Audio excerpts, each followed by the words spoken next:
A travel disaster that I have dreaded ever since we started traveling happened to me this past week.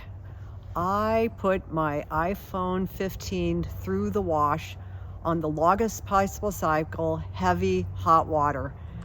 I can't tell you how horrifying it was to open up the washing machine and see my wet clothes and my iPhone sitting there.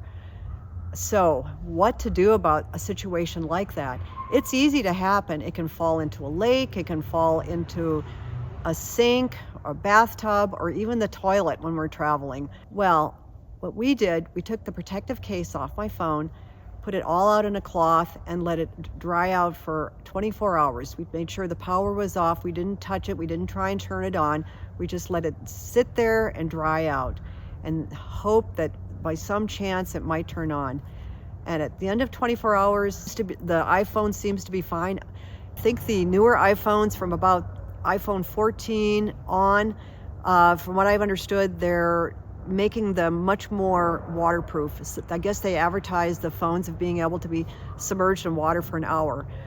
Personally, I wouldn't recommend that. I don't plan to put my iPhone through the washing machine again to test it out. My phone was under warranty. I would have been able to get it replaced. And something that I did that helped us in this process is when I got my new iPhone, I wrote the date on the box and I kept the box, which I usually don't. I usually just toss it, have no idea when I got my phone. But this time I knew exactly, and I've only had the phone about 6 months. And I would have been able to, you get 2 times a year that it can be replaced for whatever reason, if it with the Apple warranty. If you need to call and find out, the number is 1-800-MY-APPLE, and the customer service will be able to help you determine if it's still under warranty or what needs to happen at that point.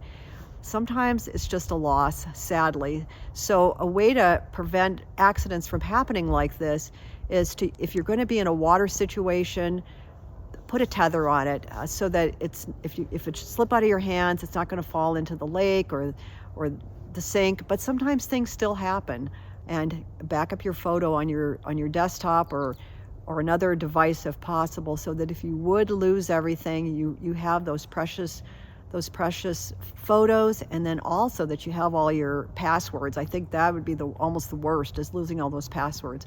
So make sure you have those backed up too. But happily, all's well that ends well. And we're Jan and Marion with Retirement Budget Travel. Thank you for watching. Please like and subscribe, and we'll see you again soon. Thank you.